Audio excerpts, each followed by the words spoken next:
The call came late in the afternoon, just as I pulled into the driveway of our new home. "Is this Michael Hayes?" the voice asked. It was older, raspy, unsteady. "Yes," I said. "Who's this?" "I'm the previous owner," he replied. "I'm sorry to bother you, but I forgot something serious." I almost hung up. Then he said it. "There's a camera hidden in the living room ceiling. I forgot to disconnect it from the cloud before selling the house. It's been recording." I went completely still. "I only noticed today," he continued, "when I accidentally opened the old feed. I didn't mean to see anything, but what I saw, I think you need to know." My chest tightened. "What did you see?" Silence. "Don't ask over the phone," he finally said. "And don't tell your wife. Come alone, I'll show you everything." I sat in the car for what felt like forever, staring at the house. Claire had decorated the porch with soft lights. Inside, her laughter echoed with her mother and sister as they unpacked boxes. I walked in. She smiled at me from the kitchen. "Hey babe, everything okay?" I nodded. "Yeah, just going to grab a few things from the store." I kissed her cheek, my heart pounding. As I pulled away from the house, something felt wrong, like that call had ripped away a thin veil from a life I thought I understood. And whatever that man had seen, it wasn't a glitch. It was a warning. He lived 20 minutes away, in a faded bungalow tucked behind a gas station. When he opened the door, his hands were trembling. "I never meant to get involved," he said, letting me inside, "but I lived in that house for 30 years, it deserved better than what I saw." He led me to a cluttered desk and opened his laptop. "I backed up the footage," he said. "I'm not keeping it, I just thought you had the right to see." He clicked play. The living room appeared. My living room. The timestamp showed Tuesday. I'd been at work until 7:00 p.m. that night. Claire walked in. Then her mother. Then her sister, Jenna. They poured wine, they laughed. Claire dropped onto the couch. "I can't believe he fell for it," she said. "All that talk about starting fresh like it's really his house." Her mother smirked. "You did the hard part, sweetheart. Now we just make sure he stays busy at work while we finalize the switch." "The switch," I whispered. The video kept rolling. Claire pulled out a folder and slid it onto the table. "Power of attorney papers," she said with a smirk. "You said he'd never notice." Her mother smiled. "You were right." I stared at the screen, completely frozen. The man beside me quietly lowered the volume. "There's more," he said, "but I think you understand enough." I couldn't speak. I couldn't move. Power of attorney. They weren't just mocking me behind my back, they were dismantling my life from the inside while smiling to my face. I stood up slowly. "Send me everything," I said, "every second." Because in that moment I had a plan. And I wasn't going to be the fool ever again. By the time I got home that night, everything looked perfectly normal. Claire kissed my cheek and asked if I'd remembered to buy milk. Jenna was organizing the garage. Her mother was baking something for the neighbors. It looked real. Like a family. Like I was the one pretending. I watched them closely, every movement, every fake laugh, every sweet word now felt contaminated. I smiled. I nodded. I played along. Because what they didn't know was this. I had the video. I had the proof. And I wasn't going to confront them. Not yet. I needed more. Over the next few days, I became exactly who they thought I was: tired, distracted, buried in work. Quiet. While they relaxed, I planted microphones in the kitchen, the hallway, even beneath the dining table. I wired a backup feed into the router. I upgraded the original cloud storage without telling anyone. They were too confident to notice. That's when the real conversations began. "Jenna, you're sure he won't contest it?" "He's pathetic," she replied. "Give it 3 more weeks. Once the money moves," Claire added, "he's finished." Her mother nodded. "Then we cut him off, clean, say we need space and sell the house." My house. That night I sat alone in the garage, staring at the glow of my laptop. My fists were clenched. My mouth was dry. My heart felt cold. This wasn't just betrayal. It was scheduled. And I was funding all of it. So I opened a blank spreadsheet. Step 1: hire a private lawyer.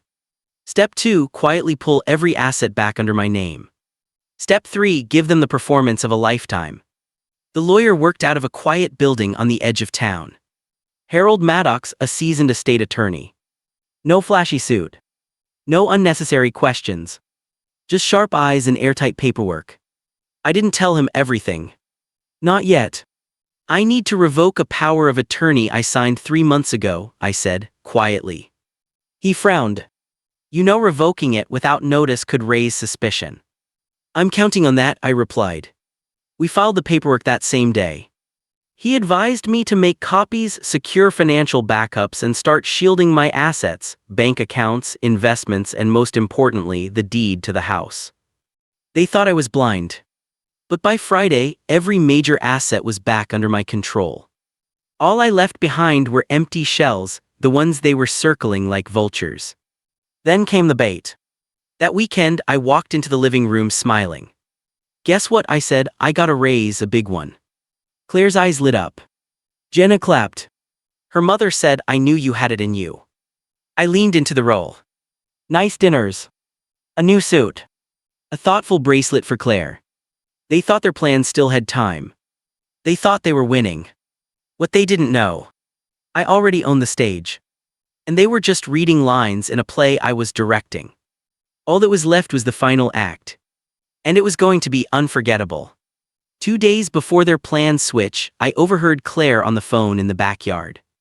It's happening next week, she whispered. He has no idea, I've already practiced the forged signature. His name will be off the deed before he even realizes what's happening. I stood inside, sipping my coffee, watching her through the glass like she was rehearsing for a role. Our entire life together had been a performance. A long con. And she was proud of it. That night, I emailed a final packet to Harold, every voice recording, all the cloud footage, the updated power of attorney documents, and the forged signature Claire thought I hadn't noticed her practicing. Prepare the final package, I wrote. Emergency legal motion, I want everything ready by Tuesday. His reply came back quietly, one line. It'll be beautiful. I didn't sleep. The next morning, I invited them all to dinner. A celebration, I said, the bonus finally came through. They fell for it hook, line, and greed. I grilled steaks, bought expensive wine, even wore the bracelet Claire had given me 6 months earlier. They laughed, toasted, praised me. I smiled through all of it. Until Jenna tapped her glass and said, laughing, to Claire, the future real owner of this house. They all laughed. I stood up, raised my glass, and smiled wider. Let's toast again next Tuesday, I said. I'll have something special for you then. They cheered. They had no idea. Because Tuesday was the day everything they built on lies would collapse. Tuesday came. I wore a plain gray shirt. No watch. No cologne. Just calm. Claire came downstairs in a red dress. Jenna was already pouring mimosas. Her mother was on the phone, bragging about this being their last week in someone else's house. They thought this was victory. At exactly 9:00 a.m. the doorbell rang. Claire frowned. Were you expecting someone? I opened the door. Harold stepped inside, holding a thick manila folder. Behind him stood a court officer. Harold nodded slightly, ready. I turned to them. Ladies, have a seat, you're going to want to hear this. Claire scoffed. What is this about? The court officer unfolded a document. Claire Whitman, you are being served a cease and desist related to attempted property fraud and signature forgery. Jenna jumped up. What the hell is this? Harold smiled faintly. You'll also notice that Mr. Hayes has filed for an immediate asset freeze on all joint accounts pending a fraud investigation. Her mother screamed, you can't do this. I leaned forward calmly. Oh, but I already did. While you were planning how to erase me, I reclaimed everything. You own nothing. This house. What? The accounts. What? The bracelet on your wrist, I said, pointing to Claire, bought with my card. I'll be taking that too. Claire stood frozen. And one more thing, I added, sliding a USB drive across the table. This contains every recorded conversation. Copies are already with my attorney and the cloud backup is locked. Any retaliation, I continued, it goes public. Silence swallowed the room. This wasn't a warning. It was a declaration. Claire's face drained of color as the court officer finished the paperwork. Jenna grabbed the USB like she could somehow undo what was already burned into the cloud. You're insane, Claire whispered. No, I replied, I was naive, there's a difference. But now I see everything clearly. They didn't move. Pack your things, I said coldly. You have until sunset. But this is our home, her mother screamed. No, I said calmly, it's mine. And don't forget, the mortgage, the title, the utilities, and every single account are back in my name. Your names aren't attached to anything. You gambled everything on a forged signature, I continued, and you lost. Jenna's voice cracked. We were just trying to help Claire, she deserves more. More than what? I asked. More than building a life together. She didn't want partnership, I said flatly, she wanted control. I gave respect, I gave love, I gave trust. And you turned my life into a game. Claire stepped forward, her voice trembling as she tried to shift roles. Please, Michael, let's talk, not in front of them. In front of them, I laughed. You brought them into this, you planned with them, you plotted with them. I turned and nodded toward the officer. If they're not gone by 6, escort them out. Then I walked upstairs. For the first time, silence followed me. Downstairs, the sounds changed. Drawers sliding open. Zippers pulling shut. Muted voices no longer sharp, just broken. They muttered to each other now, stripped of the poison they once spoke with pride. I had taken everything back. But I wasn't finished. There was one final piece, the kind of revenge that leaves a permanent scar. By the time the sun bled orange across the sky, their suitcases sat on the curb. Claire was the last to step outside. Mascara streaked down her face, still trying to understand how everything had slipped through her hands. But I wasn't watching from the window. I was already downtown. In a glass high-rise boardroom, I slid the final file across the table to my contact at Wilkins & Rowe, the prestigious firm Claire had always dreamed of joining. The senior partner looked at me carefully. You're certain you want this to proceed?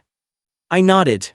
She forged legal documents, used private recordings in an attempt to extort me, and there's documented proof she tried to manipulate business assets. He exhaled slowly. Then she'll never practice law. I stood and shook his hand. That's the point. By midnight, Claire's license had been reported. Her internship offers vanished. Her name flagged. Her inbox flooded with questions she couldn't answer. I sent one final message from a burner email. You built your life by lying inside mine. Now build it again from nothing. Then I deleted the account.